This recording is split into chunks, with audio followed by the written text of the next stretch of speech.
আরজিকর দুর্নীতি মামলায় নতুন মোড়। আরজিকর দুর্নীতি মামলায় অভিযুক্ত আক্তার আলী, আরজিকরের প্রাক্তন ডেপুটি সুপারের বিরুদ্ধে চার্জশিট। আলিপুর সিবিআই কোর্টে সাপ্লিমেন্টারি চার্জশিট। কথা বলবো, অমিত প্রতিনিধি রয়েছেন সঙ্গে। অমিত, আরজিকর দুর্নীতি মামলা, যে মামলা সিবিআই তদন্ত করছে, সেই মামলা কিন্তু নয়া মোড়। আক্তার আলী আরজিকর মেডিকেল কলেজের প্রাক্তন ডেপুটি সুপার, যিনি নন মেডিকেল পোস্টে ছিলেন, তারই বিরুদ্ধে আজকে সাপ্লিমেন্টারি চার্জশিট দেওয়া হয়েছে এবং তাকে অভিযুক্ত দেখানো হয়েছে।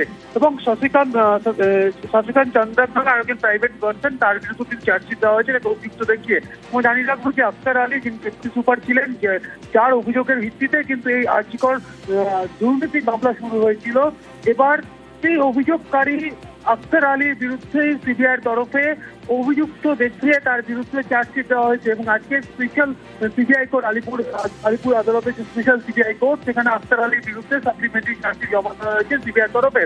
অন্যদিকে এই মামলাতে এর আগে যখন তদন্ত সিবিআই শুরু করেছিল, সেক্ষেত্রে আমরা দেখেছিলাম যে প্রাক্তন অধ্যক্ষ সন্দীপ ঘোষ সহ তার বেশ কয়েকজন সহযোগী, তাদেরকে গ্রেফতার করা হয়েছে, তাদের বিরুদ্ধে সিবিআই চার্জশিট দিয়েছিল। তাদের ট্রায়াল শুরু হয়েছে এবং ট্রায়াল শুরু হওয়ার সময় থেকে এই আক্তার আলী সম্পর্কে তার যে বারবার প্রশ্ন উঠছিল আদালত তথ্য, কারণ অভিযুক্ত পক্ষের আইনজীবীদের তরফে যখন সওয়াল জবাব চলছিল বা যখন সাক্ষ্য গ্রহণ পর্ব চলছে, তখন কিন্তু বেশ কিছু প্রশ্ন তোলা হয়েছিল আক্তার আলী নিয়ে।